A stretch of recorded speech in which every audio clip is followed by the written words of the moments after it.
Hello everyone, and welcome back to another video. This is the 5th episode of the story, in which the brightest stars may shine from the darkest places. Hashirama appeared during the Warring States period. Hiruzen arose from the first conflict. Minato, the third. Surely, a bright light can be found in the darkness of Shinobi. Shimura Danzo, a Jounin instructor, leads Team 7.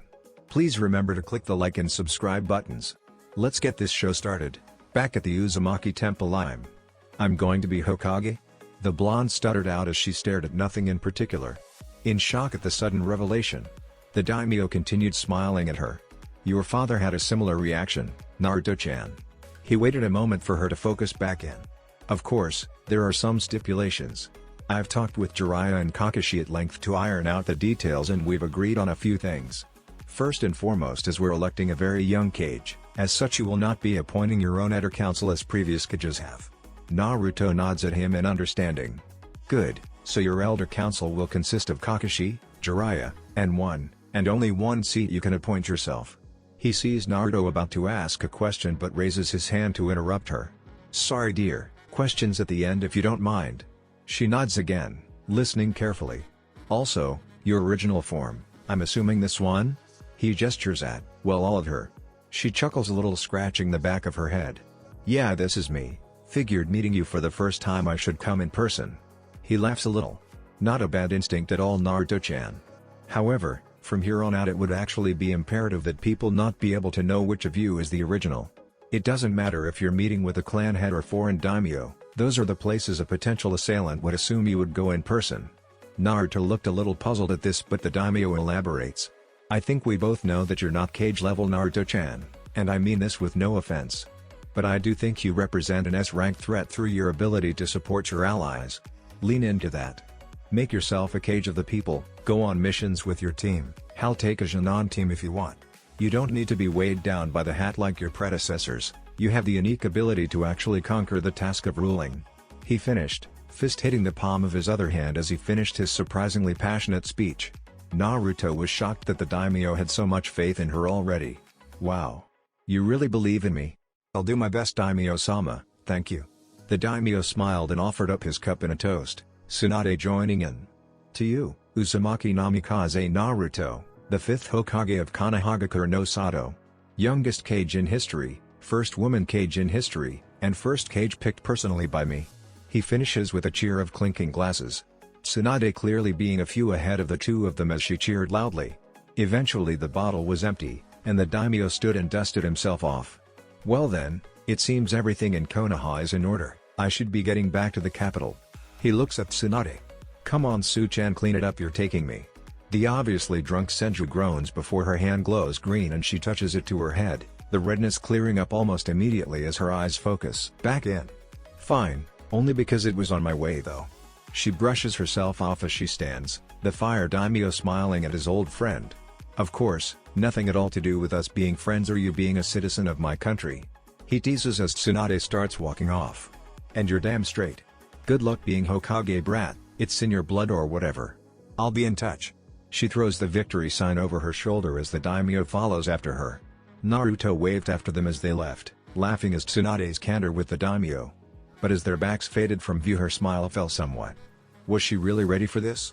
She couldn't help but wonder as she ran her hands over the recently restored wood of the Uzumaki temple. Feeling the latent chakra of the building built by the first Hokage and lined with countless lines of seal work by his wife, Naruto's great-great-aunt or something, she was overcome by a whim. She gently pushed her chakra into the wood, and felt the chakra of her ancestors pulse and hum in harmony with her own. A small but genuine smile grew on her face. It didn't matter if she was ready. Who could ever be ready for this?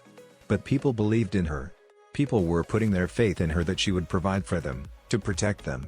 And hadn't Haku said that people get stronger when they're protecting their precious people? As she felt her chakra dance with that of her predecessors, she knew one thing with her whole being. This was her home. This was her village. These were her people. Even if they hadn't always seen eye to eye. She took a deep breath, the words of her sensei echoing in her mind. It's okay to be nervous, it will keep you alert. It's okay to be afraid, it will motivate you to succeed. What you must do is understand the cause of these emotions so they can't control you. If you understand your feelings, they can serve you. Anyone would be nervous. She should be nervous. So that's okay. She was Hokage now, and that meant she had lots of work to do. First and foremost, meeting her new summon. Focusing the barest minimum of her ocean of chakra as she nicked her finger and flew through the signs. A poof of smoke and a small portion of Katsuyu the size of Naruto's pinky finger came into existence. Naruto knelt down and offered her hand for the slug to climb onto, feeling her chakra be drawn upon as the slug seemingly grew larger, to about the size of a puppy. When she was seemingly satisfied with her new size, Katsuyu's eye stalks turned to look at Naruto, who inclined her head when she did so. "It's a pleasure to meet you, Lady Katsuyu. I'm Uzumaki Naruto, your new summoner." Naruto's signature smile greeting who she hoped would be a new friend. Seemingly off to a good start, Katsuyu inclined her head before speaking. "The pleasure is mine, Naruto-chan. Lady Tsunade has spoken highly of you." Naruto scratched the back of her head as she laughed awkwardly. "Ah, what? I hardly know her, she didn't need to upsell me." Naruto shook her head. "Well, I hope we can spend some time together so you can form your own opinion." Katsuyu couldn't exactly smile. Naruto's natural empathy and chakra sense told her the summon was pleased. "Of course, Naruto-chan." She looked around the clearing and at the temple. "Was there anything else you needed from me, Naruto-chan?" "Not in particular. I've just been declared Hokage by the daimyo and I thought this would be a good time to meet and learn how we can work together." Another happy chakra pulse. "Of course, Naruto-chan. Unlike other summons, I am one single entity that can be summoned and divided as necessary, only limited by the chakra you can provide. Tsunade has before summoned enough of me to stand above even Manda, the snake summon boss. I utilize potent acid to attack, capable of melting stone or injury the toughest of opponents. I can also communicate telepathically between my clones, and can use them to deliver chakra for my summoner. Lady Tsunade has used this to heal people, even on mass scale by deriving power from her strength of 100 seal." Katsuyu's chakra probes against Naruto's. "Your chakra however appears both potent, and vast, Naruto-chan. I expect we will be able to work very well together." Naruto's smile was wider than ever as she took in everything Katsuyu was saying, an idea already forming in her mind. "That's super awesome, Lady Katsuyu. You're really cool." Naruto scratched the back of her head again as she smiled at the slug. "So I specialize in support, espionage and reconnaissance. What I think most people consider my signature ability is my shadow clone jutsu, which I've modified with the help of my team to allow real-time telepathy just like you and your clones do. Maybe I'll talk to Sakura and see if we could combine our networks somehow." Naruto trailed off for a second before snapping back to attention. "Right, sorry anyways.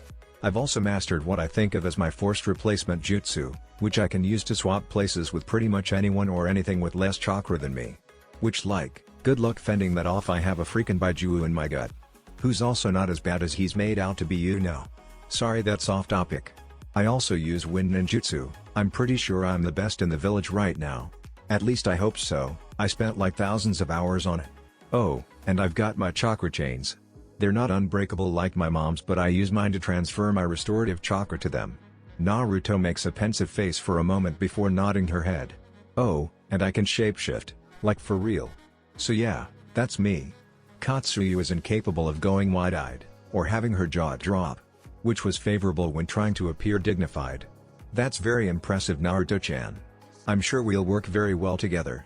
Oh yeah, I've already got tons of ideas. First of all, a clone puffs into existence next to them. Can you use some of my chakra to divide so we can both have one of you?" Katsuyu obliges.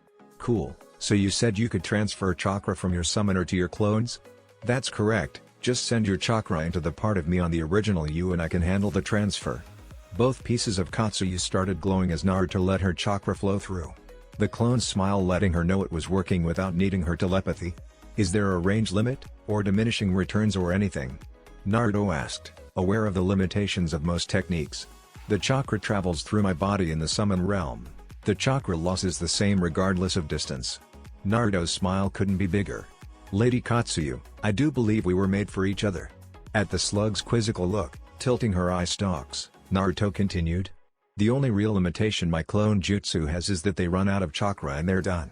But with you they can have access to my chakra, and I can refill my reserves rapidly if I keep myself healthy, and if I really need to I can ask Kyubi for a top-up. We're not there yet." Kurama's voice in her mind distracted her for a moment. "Oh, sorry about that, Kurama. I was just getting excited."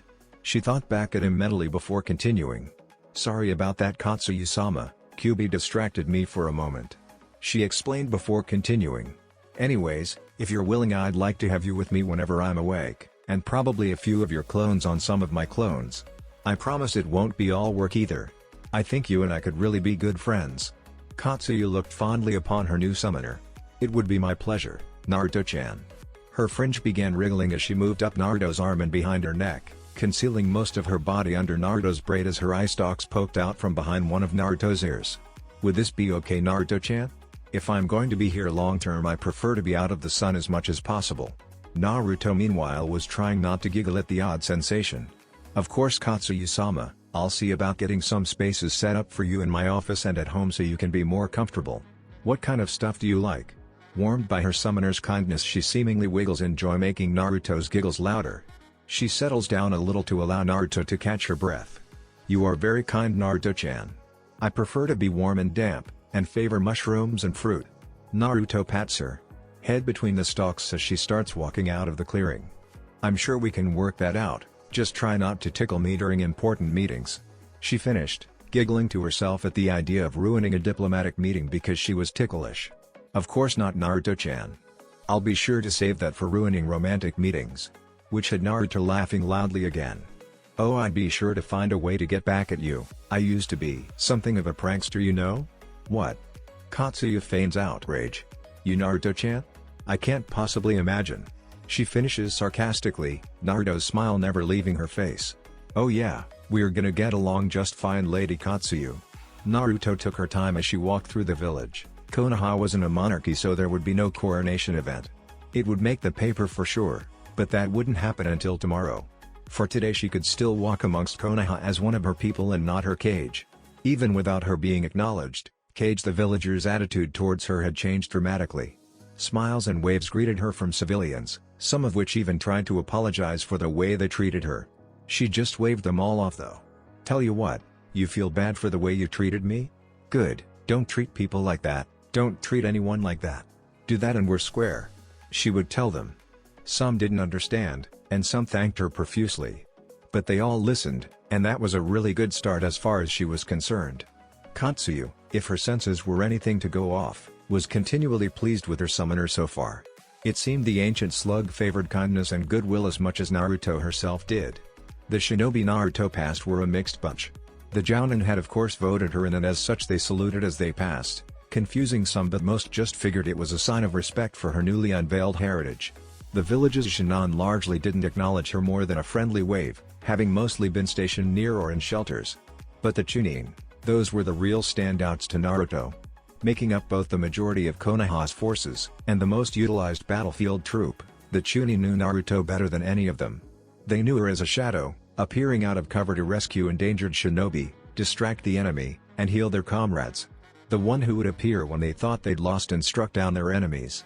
Fittingly they knew her as a shadow, being Hokage now and all. Regardless, it was a lot of introductions. Lots of handshakes, a few hugs. About 100 invitations to various post-invasion parties that she declined politely. Eventually she arrived at her first destination, seeing as her team already knew. As she walked into the academy she was struck by how much had happened in so short a time. Just 7 short months ago she'd been struggling to graduate. But it hadn't really been 7 months ago. Not for her.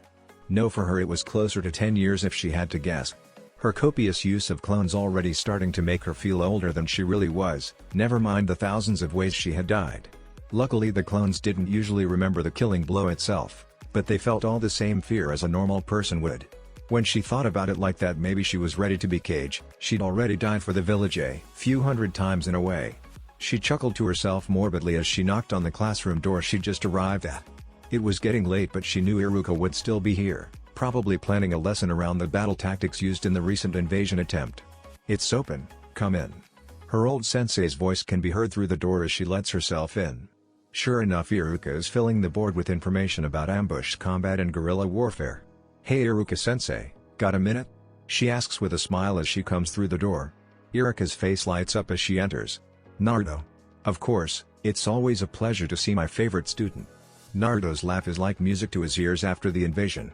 Oh please sensei, I was a terrible student. They both laughed for a moment before Iruka continued. Well, I never said best student, did I? Naruto's smile turned impish as she responded. Well, maybe you should, you know I've been turning a couple heads lately. Iruka nodded. Yeah, especially amongst Chunin you've really turned people around. It's nice to hear people saying nice things about you for a change. Your performance in the exam and invasion really took some of the attention off of your heritage in shinobi circles at least. Naruto's grin persisted. Not just them. I got to sit down with the daimyo and Lady Tsunade today. Iruka stopped what he was working on, Naruto's prankster grin and the new information not sitting right with him. Used to her being in all kinds of trouble, he got ready for a lecture.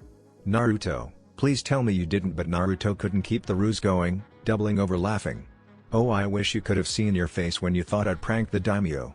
You know you really shouldn't out your cage like that, Chunin-san. The impish smile was back as Iruka's eyes went wide. Naruto, you can't joke about that.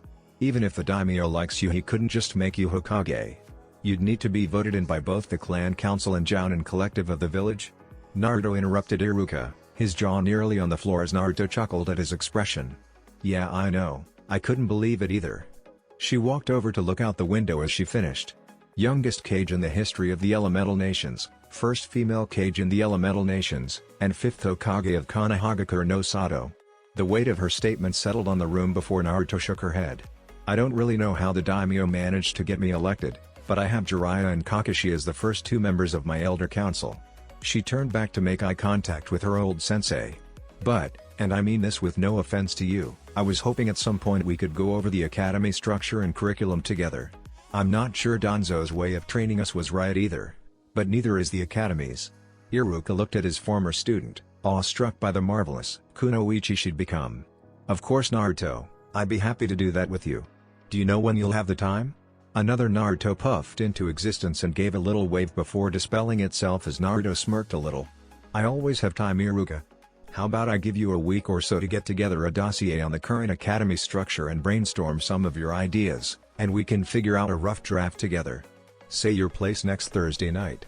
I'll bring dinner this time. To Iruka, it was like music to his ears.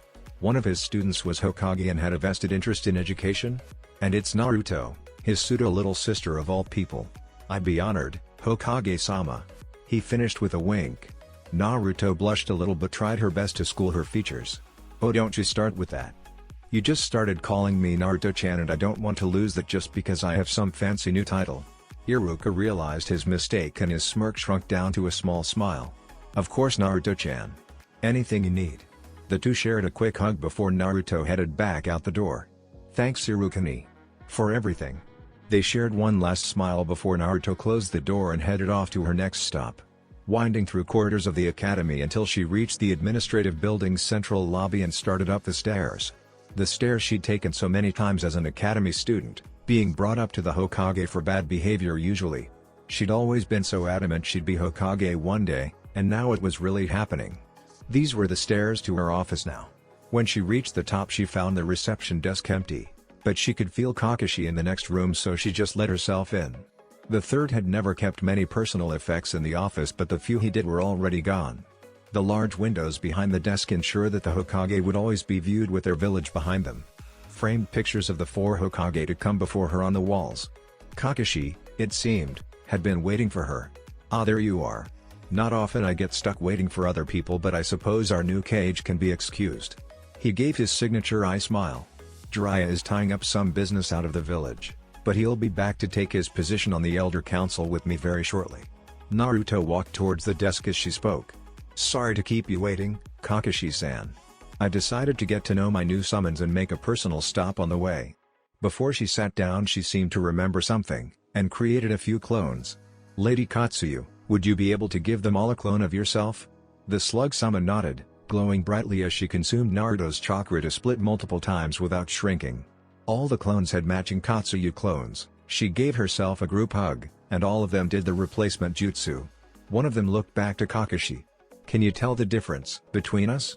A cursory glance obviously not sufficient. He raised his headband to look at the assembled Naruto-s.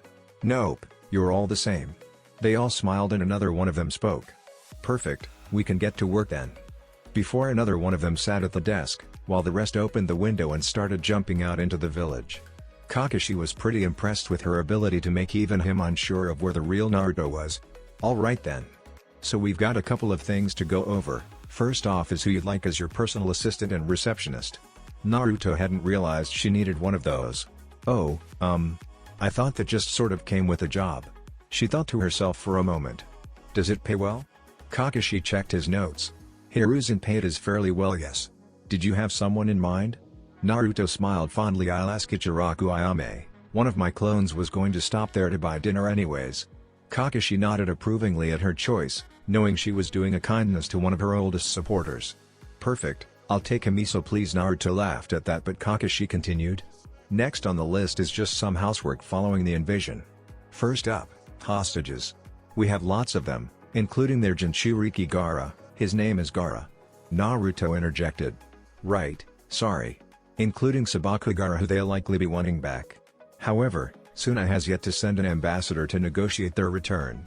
Likely because we have reports that Raza, the last Kazekage, was found dead, and not recently dead. Naruto nodded, understanding his meaning. Can you tell me more about the political situation with Sand? Kakashi flipped to a different page. Of course. Suna has been struggling for some time now. Their third Kazekage vanished at the beginning of last war, and Raza spent almost his entire career in his shadow. Having their cage vanish, the Wind Daimyo lost faith with the village and began outsourcing most of his missions to us. Suna simply can't beat our prices, needing to import most of their water and food. So they've been in decline, trying measures ever more desperate to retain their place as one of the 5 great shinobi nations. I should also note it would appear their daimyo didn't sanction the invasion, so he's likely to withdraw even more support. Naruto looked pensive, thinking deeply on the situation. She wanted allies, and she wanted strong allies. But she also had to look strong in the process, these being some of her first major decisions as Kage. So their daimyo isn't supporting them, they have no Kazekage, and we've decimated their forces. Even if I didn't negotiate at all, and just gave them their shinobi back, would they be able to recover from this? Kakashi seemed to think for a moment before responding. Perhaps. Maybe if the daimyo changed his mind. Or if his son were to become daimyo at some point. I believe he's quite favorable towards Suna. The implication weighed heavy on the room. But they were a ninja village. Do we have anyone that could make it look like another of Orochimaru's crimes? Naruto asked, the tone of her voice making it apparent she found the idea unpleasant. Kakashi though nodded. We do, Mitarashi Anko. You might remember her as the proctor for the second exam. He got a nod from Naruto with that. She was Orochimaru's student, as I believe you know. She possesses the snake summoning contract and many of Orochimaru's jutsu. Naruto chews on her bottom lip a little. Would she be willing to do it? Kakashi doesn't even skip a beat. Without hesitation. She'd probably get quite excited at the idea of an S-rank mission pay. Kakashi has no problem envisioning her in a pool of Dango. Beyond that, she's been vying for Jounin for some time, and if you were to agree to put a blank S rank on her file, it would greatly boost her eligibility. Naruto nodded at that. I didn't really expect to be giving out assassination orders today. A clone pops into existence and begins writing down all the stuff she was about to say. Alright, so, waiting till after all that plays out, I want to frame the whole thing as to Konoha, an insignificant mistake. Send all their shinobi back in good health, and with a serious show of force returning them to Suna. Maybe we get Itachi and Tsunade to do it. In exchange for our gracious treatment of their shinobi and willingness to overlook their misdoings, I want to negotiate a trade and labor deal between us, giving us preferred rates on silk, spice, and rare metals. On their end, give them preferred rates on Fire Country's foodstuffs. Kakashi nodded, thoroughly impressed with Naruto's solution. Will that be all on the matter then? Naruto furrowed a brow. No, in exchange for Jiraiya's seal maintenance on Gaara, I think I want to have joint training with him personally. Just once a month or so, Jinchuriki to Jinchuriki. He's welcome to bring his team with him when we do. Oh, and can you summon Anko? I don't know where she lives or anything. Ah, this is something I'm supposed to show you. Kakashi came around the desk, putting his hand on a specific spot that could easily be done naturally from seated. The smallest flux of chakra brought an Anbu into the room. Clapping his fist to his chest in salute as he entered. Kakashi looked down at Naruto as she realized it was her place to speak. Ah, sorry. I was hoping you could summon Mitarashi Anko? She asked, almost unsure of herself. The Anbu shinobi for his part didn't seem to mind. It will be done, Lady Hokage. Bowing slightly before puffing into smoke. That seems like cheating. Naruto couldn't help but say now that they were alone again. You'll get used to it, Lady Hokage, Kakashi chuckled at the face she made, before her eyes turned to the door just before it opened. Revealing Ayame, the rest of Team 7 and another Naruto are loaded with takeout bags. Sakura's eyes fell on the Naruto sitting behind the desk, and immediately the whole situation really came together. Sweet and holy mother of fuck. You weren't screwing with us. Sasuke elbowed her in the ribs with a little grin on his face. Told you so. Yeah whatever, start pulling some chairs up and let's eat. I have no idea why Naruto wanted so much. Naruto grinned sheepishly. It was actually Kakashi that raised a hand. Well, 1 for me, 3 for Naruto, a bowl of veggies hold the salt for Katsuyu, probably 1 for each of you, and 1 for Anko. He finished cheerfully, just as the door opened to reveal Anko, a used dango stick hanging out of her mouth. Hey Sarutobi, she stared at the room in surprise, noting a distinct lack of Sarutobi Hiruzen. Hey guys, know where the Hokage's at? I got summoned for a mission. A Naruto looks up from the takeout bag she was handed. Ah, just in time Anko-san. I do have a mission for you, but first food. She handed her a ramen container. You'll have to forgive me, I'm still new at this and my clone hasn't finished your mission dossier yet. Anko took the offered noodle bowl stunned. Huh? She looked around the room, eyes settling on Kakashi. This legit? He just nodded, causing her to shrug and throw herself into a chair before she started eating the provided meal. The group made small talk as they ate, but Naruto decided to enjoy the rest of tonight with her team. Tomorrow could be her real first day. When Naruto woke up in Team 7's apartment, the first thing she noticed was the abundance of extra chakra signatures. She didn't feel any hostile intent though, so she took a chance and had a clone open the window and look up at one. Not immediately seeing anyone at the source of the chakra, she got slightly more worried, several clones coming into existence at once, waking the other members of her team just in time to watch a Naruto take a running jump out the window, spinning mid-flight, a wind-coated kunai flying at the unknown chakra source, simultaneously creating a chain latched onto the roof. She swung into the created arc, increasing her speed with a burst of wind chakra flipping her onto the roof. 2 more clones silently scaled the building to meet her there as the unknown shinobi flipped onto the roof to avoid the kunai she'd thrown. Naruto was waiting for her though, even if still in her jammies she had a kunai in either hand, bathed in the airy green glow of her late sensei's vacuum blade technique. Eyes narrowed as the now visible Anbu agent took a knee, hands in the air. Good timing, cause she was pretty sure Sasuke was probably already in position to blow the roof out from under the newly identified Anbu. The 2 of her clones that had been scaling the walls waited just in case, and the one with Sasuke and Sakura in the apartment below, with a very irate Ebisu also still in his jammies, just in case this was an elaborate ruse. Before anyone could do anything else though, the Anbu agent got a chance to speak. Hokage-sama, please stand down. Kakashi Teiko had Anbu Squadron stationed to defend you. Naruto eased up a little bit, unable to sense any deceit. Now that she took a better look, she did indeed look like a Konoha Anbu she'd seen before, the purple hair being sort of a giveaway.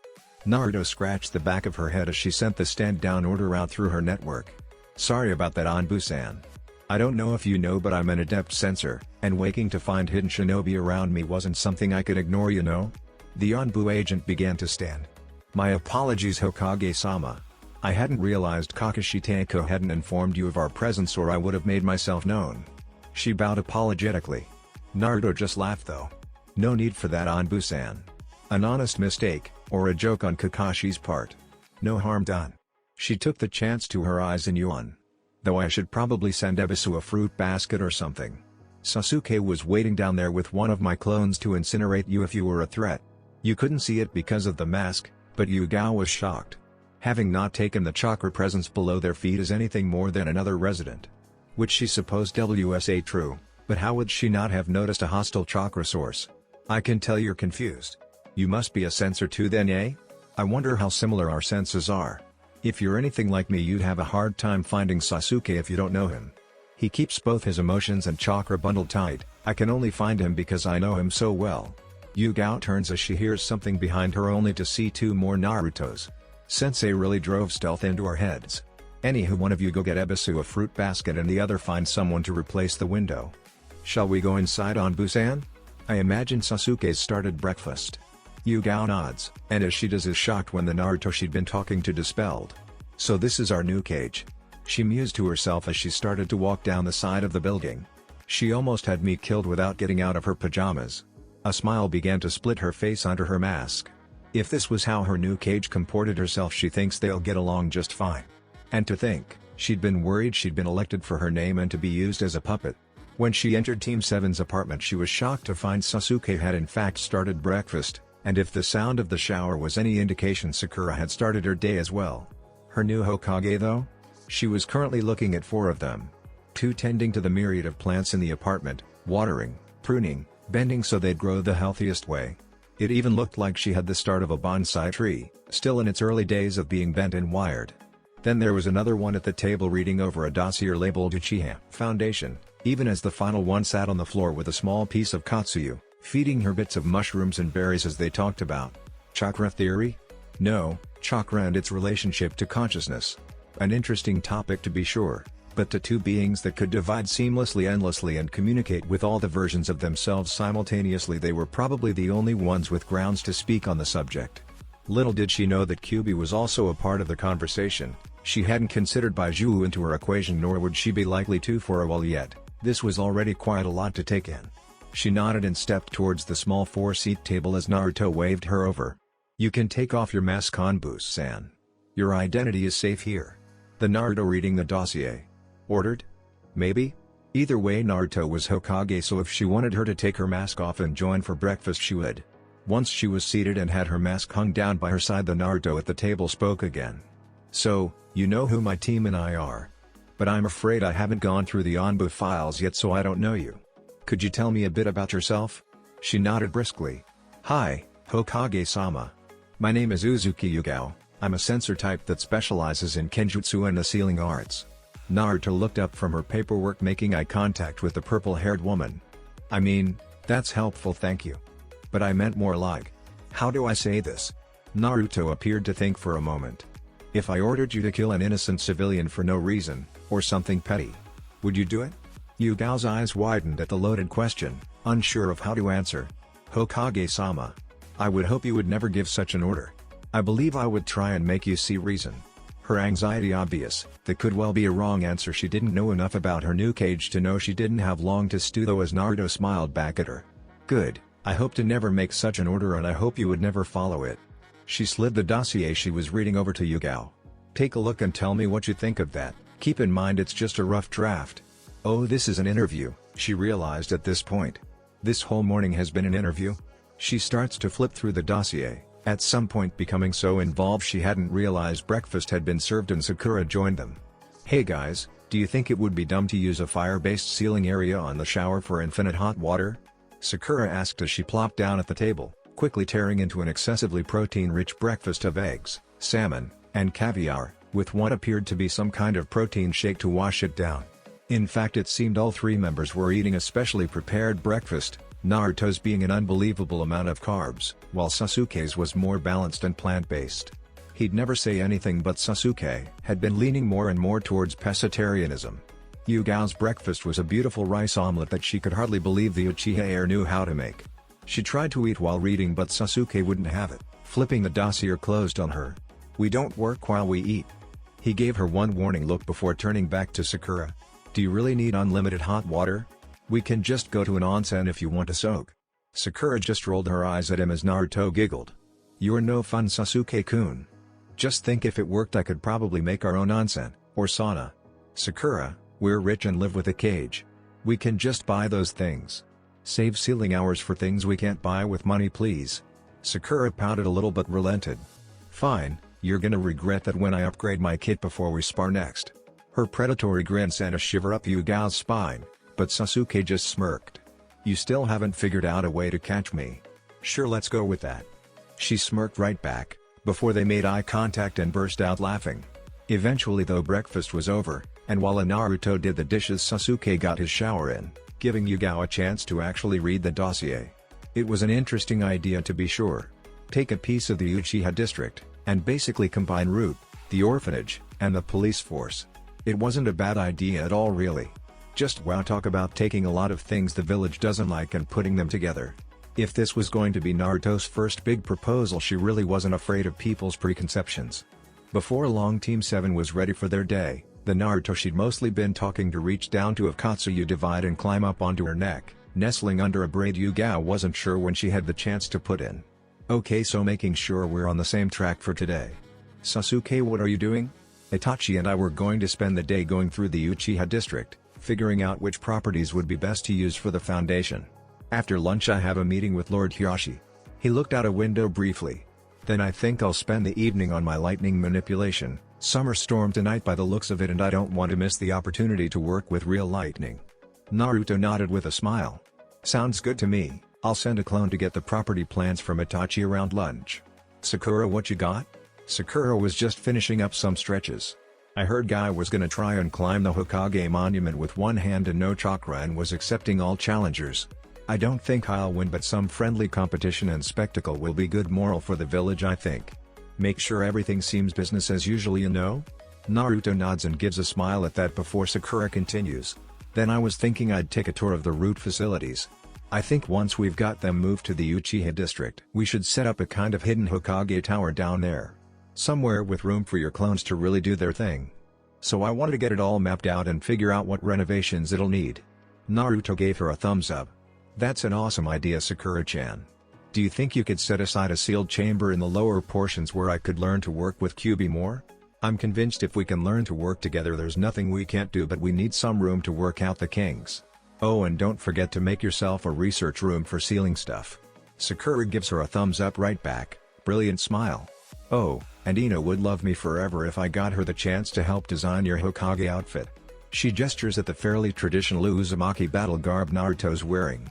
Something, I don't know, flashy or something. Naruto looked down at her Uzumaki battle garb with a frown. Yeah, I guess you're right. I'll work on something, she sighed quickly before putting her fist out towards her team, who matched her action in a quick three-way fist bump. Let's kick this day's ass, guys. Team 7 large and in charge now. As they went their separate ways, Yugao couldn't help but notice a contractor with a new window making their way heading up to the apartment. She was about to ask if Naruto needed to let them in, only to remember there was while actually she had no way of knowing if the Naruto at the apartment was a clone or the real one. Truly, the more time she spent with her new cage, the more she came to understand the potential the seemingly young girl had. As they made their way to the administrative building, occasionally more clones would come into existence, before being handed a piece of Katsuyu and going their separate ways. The morning paper hadn't gone out yet, so most people were still unaware of their new Hokage. You know, Anbu-san. She had her mask back on and Naruto didn't miss a beat switching the name. I appreciate Kakashi's anxiety when it comes to my safety and all. But it's not really necessary, as I'm sure you can tell there's a few of me running around, and I've yet to find a sensor that can tell the difference. Sharingan, Byakugan, it doesn't matter. She gives Yugao a side glance, before in her arms a blonde rabbit appears. She hands it to Yugao, who inspects it all around. And that's not even as far as the rabbit hole goes, as it were. Naruto finished with a wink before the bunny squirmed out of Yugao's grasp and ran off into a bush. Yugao was frozen in the streets as she realized the implication of what had just happened. That was a bunny, it felt like a bunny. The only reason she would think anything was amiss was that it had too much chakra, but it could easily be a summon. But it wasn't. It was Naruto and she knew it. Hey, you stuck back there? I'm pretty sure even if I don't feel like I need protection, Kakashi would be unhappy if I left you in the middle of the street, staring at nothing. Naruto was only a few steps ahead, an impish grin spread across her face as she looked back at Yugao. Apologies, Hokage-sama, I was merely taken off guard by the scope of your abilities. We can continue. Her longer legs caught up quickly as the two continued their walk. Naruto made small talk about this and that as they went, but Yugao didn't participate much. Does she even understand how impossible the things she does should be? She uses chakra like a normal person breathes air. She tried to really focus her sensory abilities on Naruto as they started up the stairs to her office, now more isolated from other shinobi. Only she couldn't. Katsuyu on her neck and the traces of Kyuubi's chakra in her system made it impossible to figure out how much chakra she really had. In truth, she wasn't even totally sure if this was the same Naruto she'd left with. Naruto had a reputation for seal-less replacement, and it would have been easy for her to hide both the smoke and chakra use anytime she made a new clone. As they came into the reception area, Ayame was already hard at work, Kakashi having briefed her on her duties the night before. Ah, good morning, Naruto-chan. She then noticed the Anbu agent. Oh, sorry. I mean Hokage-sama. I'm just about done getting today's itinerary together and all the paperwork we'll need. Do you need coffee or anything? Naruto smiled at her longtime friend. I think a middle ground would be best, Ayame-chan. Perhaps Naruto-sama instead of Hokage-sama would be alright? Ayame smiled back, happy work wasn't going to spoil their relationship. Sounds wonderful, Naruto-sama. About that coffee? Ah, no thanks unless Anbu-san here would like some. She looks to Yugao, who shakes her head as well. Perfect, we'll save the coffee for later. Just bring everything in when you're ready. Naruto heads into her new office with a smile. Stretching a bit while she takes in the morning sun spread across the village below her. She could certainly get used to the view. As she sat at her desk, she smiled up at the picture of her father on the wall. She still couldn't understand why he did the things he did. Maybe Jiraiya was right and this was all part of some genius 1000-step plan or something. She'd ask Shikamaru, he'd be able to figure it out. Oh, that reminded her. Anbu-san, could you summon teams 8 and 10? Just the Junon is fine, you don't need to bother their sensais. Yugao nods, vanishing from the room as Ayame enters. Or, Naruto thinks it's Ayame. She's kind of lost under a stack of paperwork.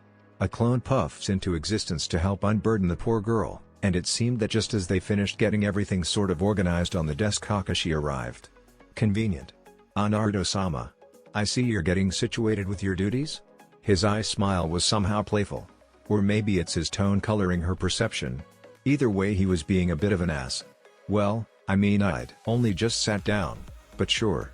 Say, before we get started today, can I bother Tenzo for a moment? He's an Anbu and thus at your disposal at all times. Just use the summoning seal while thinking of his name. Oh, and his name isn't Tenzo, that was a codename. You're looking for Yamato.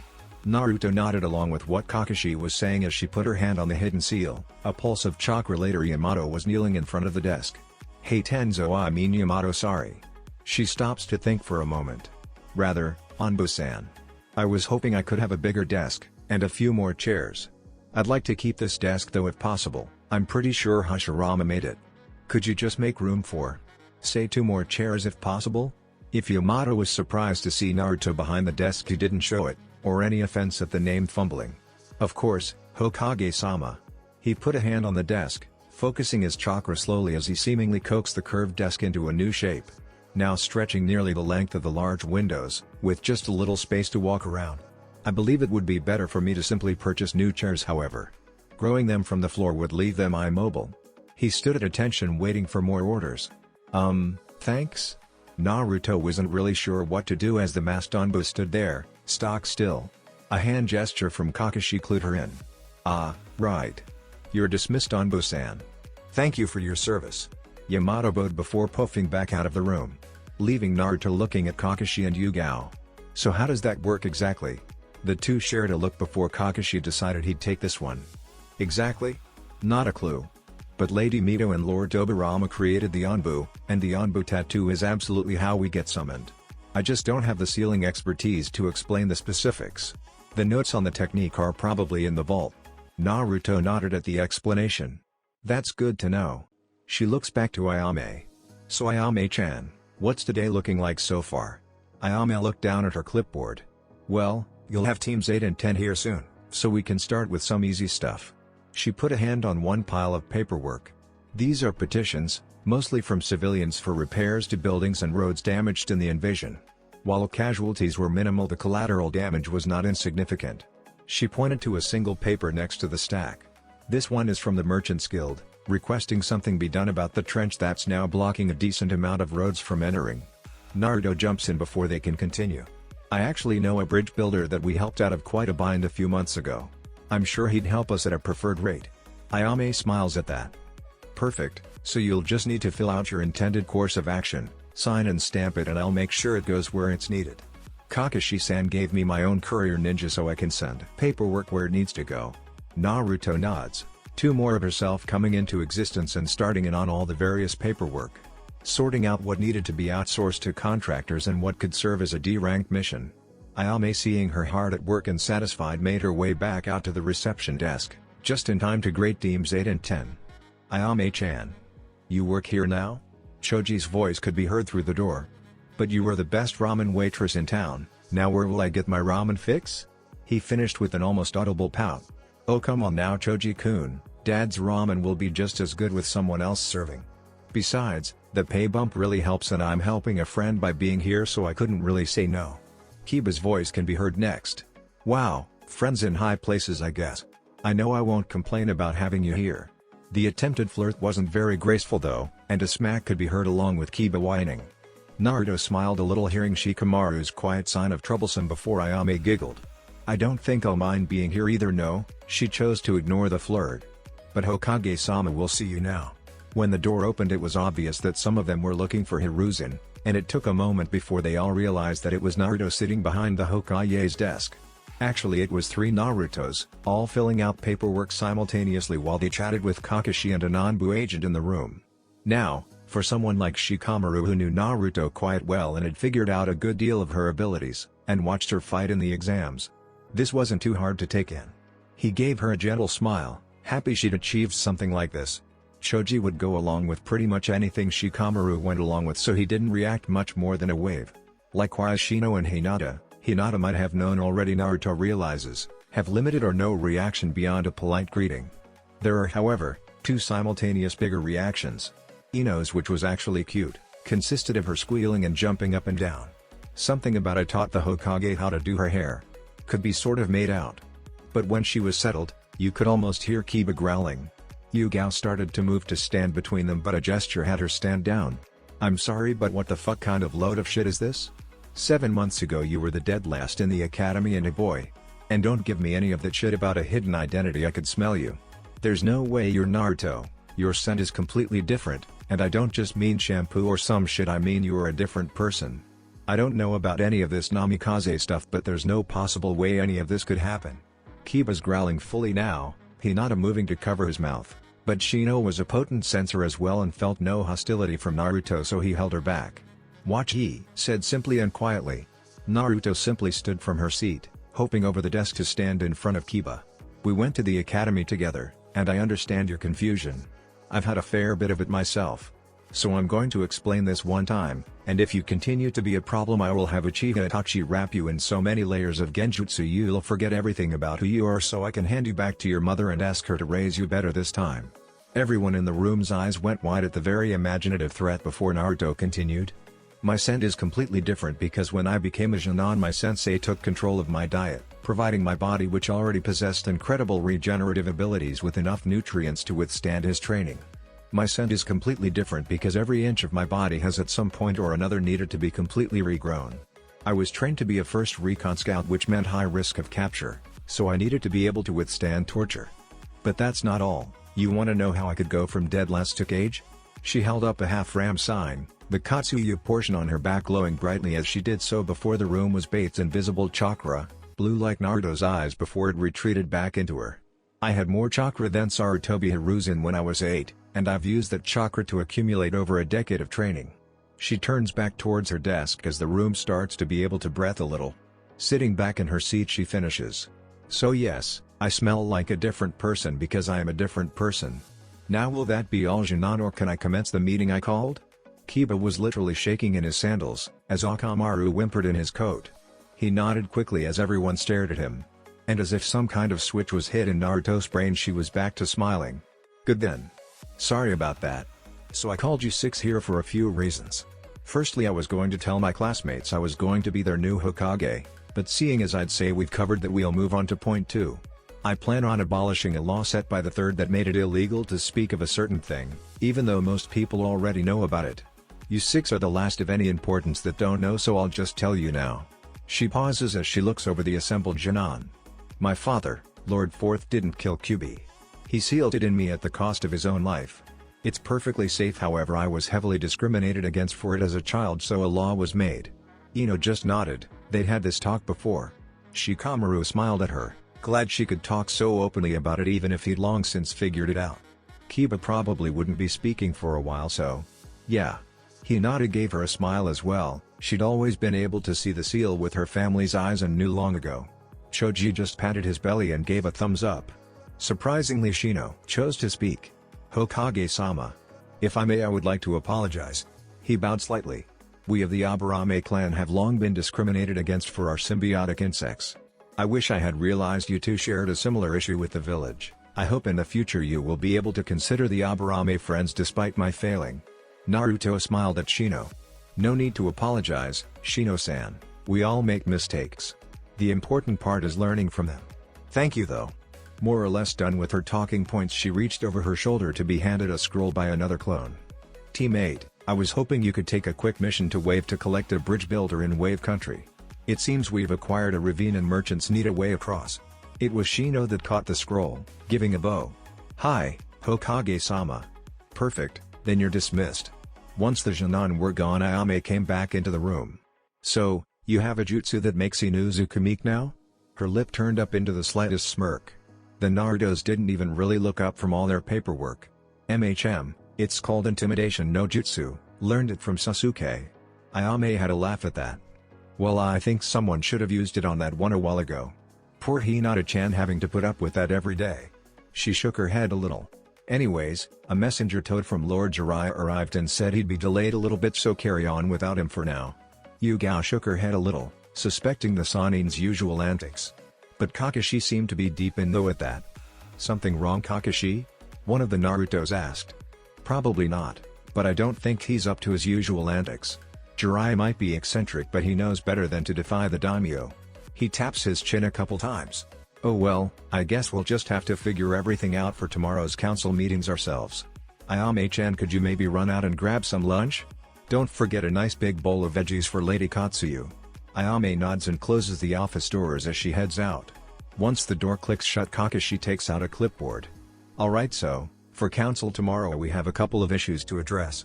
First and foremost, Sarutobi Hiruzen admitted to some serious crimes. How would you like to address that? Naruto thought for a moment. Alright, well. She looked around as if looking for inspiration, before his eyes landed on his framed picture. A solemn look appeared on her face. Erase him. Take his clan name from him, take down his pictures. And let him live out the rest of his life with his family, old and forgotten.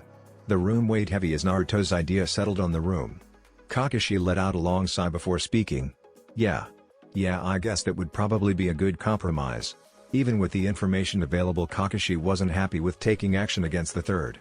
Alright, the next ticket item is the Suna situation. I think you've got that covered though.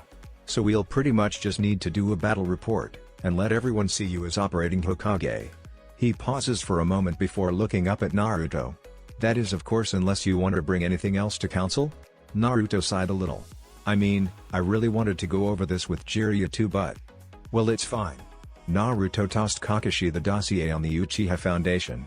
A clone will be here around lunchtime with a decision from Sasuke and Itachi for property values. And Sakura is doing a total inventory of Root's facility and drafting documents to recommission it into a space for my team and I. You know, a larger clone office, sealing library and testing facility, nice deep underground room for me and Kyubi to learn in. I'm pretty sure Sasuke and Ioke, well, mostly me, can get the council on board with this.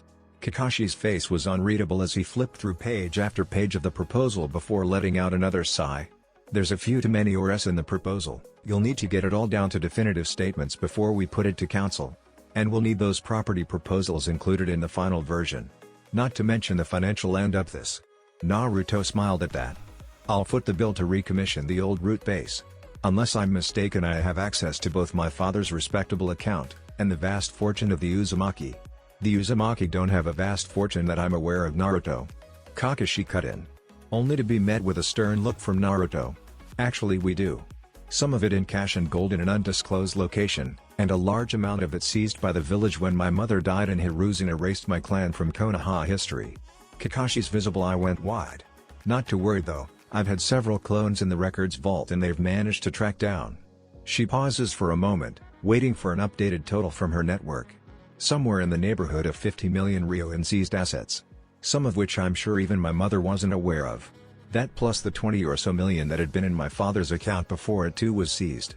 Kakashi's hands were shaking by the time Naruto finished. Having been unaware of the extent to which she had been robbed. Kakashi himself was no slouch with nearly 8 million in the bank, but... wow. Yugao had a point to make. Hokage-sama, if I may? She's waved on. You can't just take 70 million Ryo out of Konoha's accounts. It would nearly bankrupt us. Especially now when we're spending so much money on repairs and posturing. Naruto's eyes turned to ice. And yet the village did just that to me, didn't they? Took my clan, took my parents, and let me live on an orphan stipend in a run-down apartment in a city that wouldn't even sell me food for market price. Yugao and Kakashi both visibly flinched. which is why Naruto's eyes return to normal and her smile returns. I would never let anyone else live like that, Yugao. You're absolutely right. Kakashi and Yugao almost fall over in shock. Oh Kami, you guys are too easy. Don't you know me even a little bit? I'm gonna send a letter to the daimyo with a detailed account of what happened and sort it out with him. I'm pretty sure he likes me. In the meantime, I've got enough cash to fund this little project. Naruto gives the other two shinobi in the room a chance to recollect themselves. As for the rest of the money, Danzo left us everything, and between him and Root that was a significant amount of assets.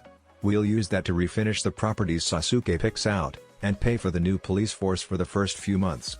We've been able to afford police before and we will again, especially when I combine it with our various orphanages. Itachi will take some time to set up, figure out who lives well with who, what kind of kids will fit well in which house, all that. But once it's all set up, it should be easy to maintain. Kakashi just nodded, still a little stunned by how easily Naruto could flip the switch and be a surprisingly intimidating 12-year-old. Which is good for a Kage, he supposed. Okay, well, let's spend the rest of today refining this while your clones keep up the good work. Naruto nods, just in time Uraia made a return laden with what smelled like an assortment of onigiri and sashimi. As well as several clones carrying in some boxes of unconstructed furniture, what appeared to be several small plants. Naruto smiled as they got set up for lunch and her clones started renovating the office. It was a lot of work to do, but you know what? She could handle this. Deep underground, Sakura was finishing her first tour of the Root facilities, and wasn't too happy with what she was finding. Dark corridors of a winding labyrinth, the rooms mostly bare barracks. But the most startling thing to her was that everyone there simply didn't seem to know what to do. From talking to them, she realized they had been maybe a little overconditioned. She knew their training had been brutal, but this was going to take a lot of work. Both to help these people return to normal life, and to make this place into somewhere Naruto would work. She'd had to ask one of the shinobi here for more paper, putting the first stack into a sealing scroll as she finished up. She was almost thankful that she couldn't find a records room. If Danzo had one, it was beyond well hidden. Maybe she'd need to get Sasuke to look for one.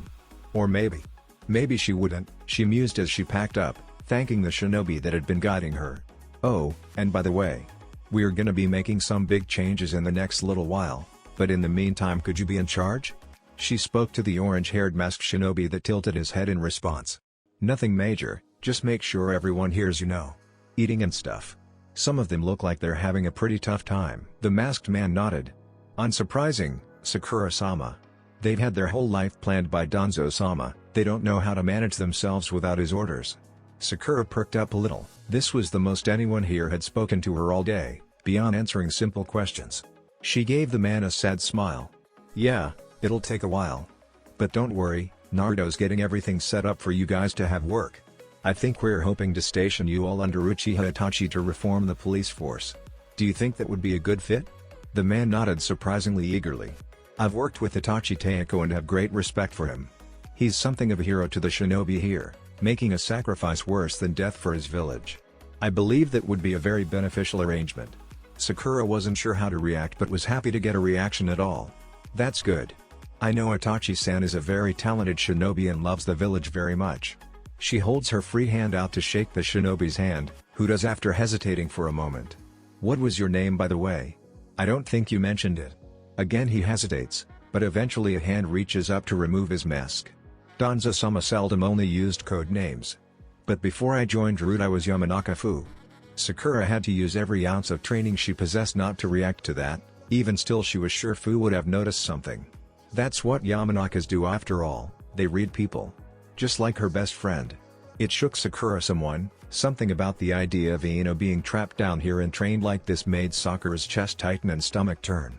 Oh, well, thank you very much for the tour, Fu-san, and all the information. Would it be possible for you to drop off a full roster along with notes on the abilities of your various shinobi off to Naruto in the Hokage office? Fu inclined his head in agreement.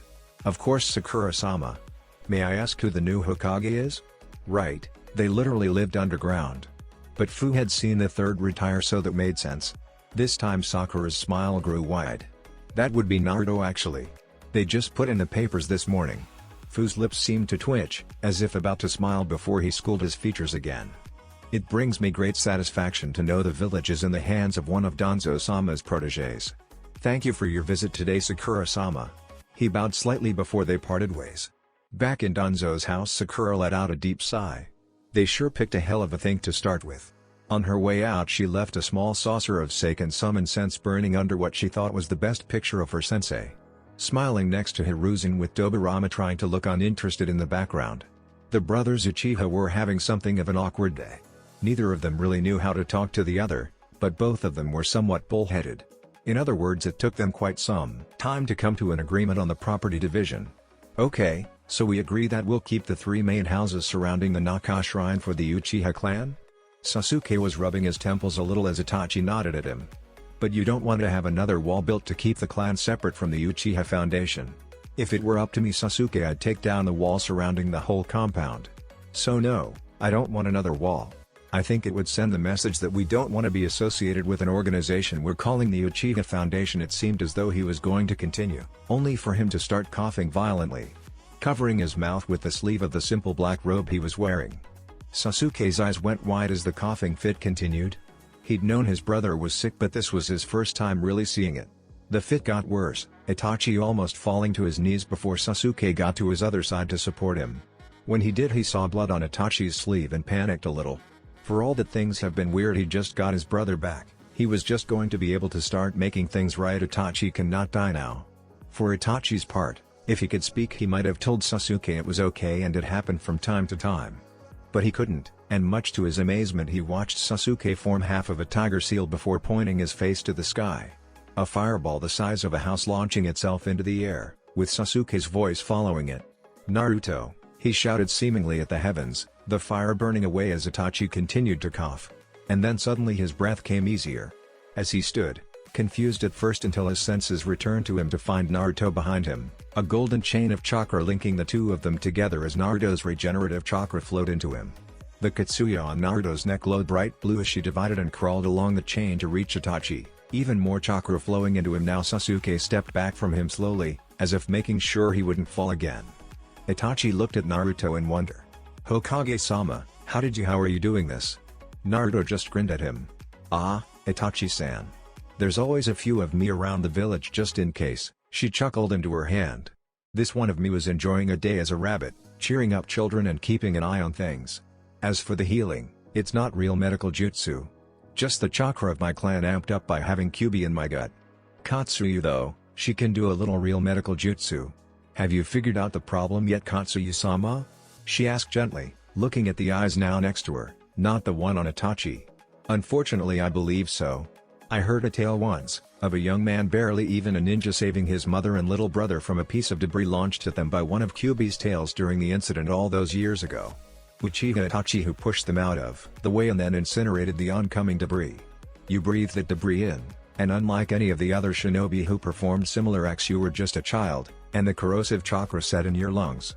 As you grew, new tissue was grown around the infected area, making it impossible to treat and unlikely to be found until you began pushing your body further and further. Forcing chakra to your respiratory system is common in shinobi, even more so in shinobi that utilize fire or wind jutsu. Slowly but surely the latent Kyuubi chakra leached the chakra you provided it, infecting more and more tissue." Katsuyu inclined her head sadly. "I'm sorry, Itachi-san. While Naruto's chakra will help, your lungs developed this way from such a young age. I fear even if we removed the chakra it would destroy the pathways there. In this case the cure would kill you." The clone of Katsuyu retreated up the chain, rejoining her counterpart before Naruto withdrew her chain. Sasuke clenched his fists, shaking at the terminal diagnosis. Itachi saw this and put a hand on his little brother's shoulder. "I already knew this could kill me one day, Sasuke. It's okay. Just with what your friend has already done for me I feel years younger. Maybe I can avoid it, but I'm taking an administrative job, and with Naruto here, if she's willing, her chakra should slow it down a bit." He looks back at Naruto. "Right? Unfortunately this isn't actually Naruto's area of expertise," looking to Katsuyu for an opinion. She seems to ponder for a moment before responding. "If you don't push any chakra to your lungs, and get a little of Naruto's chakra daily, I think we could stop it where it is." The group considers that, Naruto giving a shrug and a smile. "Well, I don't mind the bit of chakra. But it sounds to me like you just got taken off the mission list. Like forever. I can ask Tsunade if she's got any other ideas, but otherwise, I'm sorry, Itachi. But field work isn't everything. You're a super smart guy from what I hear, and I've got this organization I was hoping you could run." Hell, you could probably even still have a family if you wanted. Itachi nodded at this before turning to Sasuke. I'm sorry Sasuke, I had hoped to help your training. It seems I'll only be useful for advice. Sasuke, to everyone's surprise, punches him in the shoulder before pulling Itachi into a hug. I don't care about that, you idiot. I know it's still weird being around each other again, but don't you dare go and push yourself and leave me the last Uchiha again. I just got you back. Naruto takes that as her K to leave, transforming back into a rabbit with a little slug riding on her head before hopping off into the bushes. Itachi gave a little wave from behind Sasuke's back and mouthed thank you as he hugged Sasuke back. I'll never leave again. Little brother. Sakura had a stop to make before she turned into the Hokage office to submit her report. She wasn't supposed to, but she had to. The bell to the Yamanaka flower shop door barely having a chance to make a sound before Sakura had cleared the room, flipping over the register before wrapping Ino in a tight hug and spinning her around. Sakura. Ino managed before she started giggling. What are you doing? Put me down, silly. Sakura stopped spinning for a moment to look up at Ino's smiling face, her light blue eyes twinkling in the afternoon light of the shop. But she just started smiling even bigger and started spinning again. Eventually she let Ino down, the both of them dizzy and laughing. And what exactly was that supposed to achieve? Ino got out through her laughter. That made Sakura take a breath though, steadying herself before looking back at the Yamanaka heirs. She opened her mouth to tell her about Yamanaka-fu. But Ino just looked so happy and what came out was something else. I just met someone today, and they made me realize how lucky I am to have you in my life and how happy I am to be your friend. Ino's smile only grew as she punched Sakura in the shoulder playfully. Is that all we are? Friends? Sakura got that funny feeling in her chest before Ino continued. Cause last I checked we were best friends, and you should be so lucky to have me. Ino flipped her ponytail over her shoulder and had a teasing smirk on her face. Oh whatever Ino-chan. Sakura's shoulder bumped into the other girl. Which one of us is a Chunin and is on a team with the freaking Hokage? And good one. Ino feigned wounded. At least I didn't need to get a friend to teach said teammate how to look after her hair. And besides that exam was rigged and we both know it.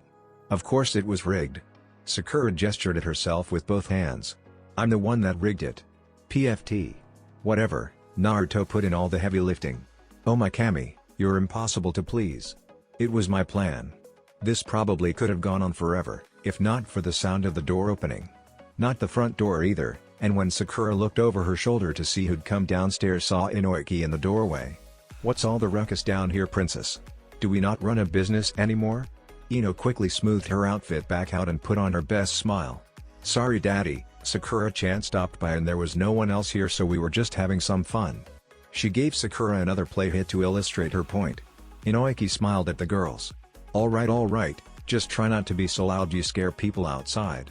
Daddy has a lot of work to do before tomorrow's council meeting. Right, Inoiki ran torture and introgation didn't he? So he'd need to give both a clan report and a department report. Sorry Inoiki-sama. I had just met with a relative of yours and suddenly needed some Ino in my life. Oh no, she just did. Naruto's awkward head scratch, it is catching. Maybe she shouldn't have said that as it piqued Inoiki's interest. Oh? I mean of course my little princess is the best of us, but who'd you bump into? Sakura's smile faded a little. Well, it wasn't so much that I bumped into them as I had a meeting with them for the Hokage. Inoiki's eyes narrowed. The Hokage should know better than to deal with a clan and not go through the clan head, even if she was young. I was put in charge of decommissioning Danzo's root facility. Inoiki's eyes began to widen. The shinobi that gave me the tour and is helping to get all the personnel reports into the Hokage is actually Ino's cousin, I think. Yamanaka-fu. Ino looked between Sakura and her father. Who's that, daddy? I've never heard of them. Inoiki's voice was carefully schooled. That's because he had to leave the clan when you were little, honey. He patted her head as his eyes narrowed in on Sakura. I don't suppose Hokage-sama let you know what she was planning for these shinobi, do you? I know I won't be the only interested party. That almost sounded like a threat to Sakura, who stood up a little straighter. I believe the Lady Hokage was planning to address it at tomorrow's council meeting, Inoiki-sama. She looked back at Ino. On that note, I've got some reports to deliver. I was thinking girls' night sometime soon though? You, me, Hinata and Naruto? Ino, not at all oblivious to the tension in the room, was looking between her father, still laser-focused on her friend, and Sakura. She'd seen Jonin break under his gaze. For Sakura to so easily shrug it off? Yeah, of course, we'll figure out a night soon. Sakura gave her a smile and nod before schooling her features again, nodding at Inoiki as she left stiffly. Once the door was closed, Ino rounded on her father. "Daddy, what the fuck was that? Sakura is my best friend, why are you trying to intimidate her like that?" Inoiki let out a sigh. "Sorry sweetie, Fu is just an old wound for me. I've got to run out for a bit though, can you keep watch of the shop?" Ino didn't even get a chance to reply as he was already out the door. What in the actual fuck is going on? Ino can't help but wonder, as a surprising and fun visit from her bestie turned standoff with her father. They were both gonna have some explaining to do to her when she got her hands on them. "Hey Shika!" The boy in question just about jumped out of his skin, as suddenly standing at his feet was none other than Uzumaki Naruto. How'd she even find him? This was his secret cloud watching spot. "Naruto! What are you doing here? Aren't you busy doing Hokage stuff?" She shrugged. "Clones man. Kami gave me an ocean of chakra for a reason, right? Is that reason to bother people trying to do some relaxing cloud watching?" He fell back onto his back as Naruto giggled. "Probably not, do you mind if we join you though?" Shikamaru raised a brow at that. "Referring to yourself with the royal we now?" That got another giggle, much to Shika's secret enjoyment. Naruto has a beautiful laugh. "No silly, I have my summon with me, Lady Katsuyu." Shikamaru props himself back up a bit at that, just in time to see a slug crawl down onto Naruto's hand, before inclining its head towards him. "It's a pleasure to meet you, Nara-san. Naruto-chan thinks highly of you." Naruto blushed at that. "Katsuyu. Don't tell people stuff like that." "My apologies, Naruto-chan." She didn't seem all that sorry, and her eyes were on Shikamaru now. Troublesome, he muttered to himself. A summoned creature needed at least a decent introduction, so he rolled forward to kneel at eye level with the slug. He gave a small bow of his head. "The pleasure is mine, Lady Katsuyu. I hadn't realized you'd allowed a new summoner." Lady Tsunade needed a way to stay in touch with the new Hokage, and conveniently Naruto is both Hokage and Tsunade's grandniece. "Well, it's very nice to meet you. I'm going back to cloud watching now, feel free to join." He threw himself back onto his back again, hearing Naruto lay down next to him. After a while Naruto spoke. "You know she transfers chakra between instances of herself, not just hers either." Naruto wasn't watching the clouds when she said that. She was watching his face. Watching him fit the new piece into Naruto's arsenal and strategies. Strategies he's helped her develop. He went through several emotions before settling back to serenely calm, looking at the clouds once more. He knew she was looking at him, but he wouldn't be able to stop himself from blushing. That changes things for you. A bit of an understatement, but true. It's another step towards being strong enough, that's for sure. This time he can't help but look over out of the corner of an eye. How strong is strong enough going to be? Naruto looks up at the clouds with a smile at that. Strong enough that no one would ever hurt anyone again. Gesturing to the sky as she did so, the sun glinting off her bright blue eyes like still water. And against all sense, against the idea that it was impossible, Shikamaru found himself believing she could do it. In a bold move, once her arms were on the ground again, he took one of her hands, propping himself up on his elbow as he did so he could face her. A soft smile on his face as he spoke. "I believe you."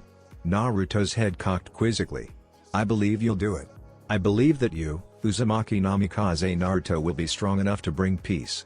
He squeezes her hand with a bigger smile. "And whenever you're not, I'll be here to help too." Her smile got bigger and bigger as he spoke, until he finished and she all but leapt at him, tackling him into a hug that caused them to roll a little ways down the hill, Naruto giggling the whole way. When they stopped moving, Naruto let herself fall next to him so she wasn't right on top. When she finally got her laughter under control, and still entangled in one of Shikamaru's arms, she turned onto her side to face him, face inches away from his cheek. "Thank you, Shika-kun." She spoke softly, almost right into his ear. "It means a lot to me, don't think I'll ever forget it." And then she did something that neither of them could believe, a simple kiss on the cheek. They both turned bright red, but before Shikamaru could say anything, he caught sight of one of her signature prankster grins before puffing into smoke. His hand went up to his cheek where Naruto had kissed him, knowing that he'd never forget this moment either. That's it for this video. I hope you all enjoyed the video. Don't forget to like the video, subscribe to the channel, and follow me on my other social media accounts. Anime God here, and I'm signing off.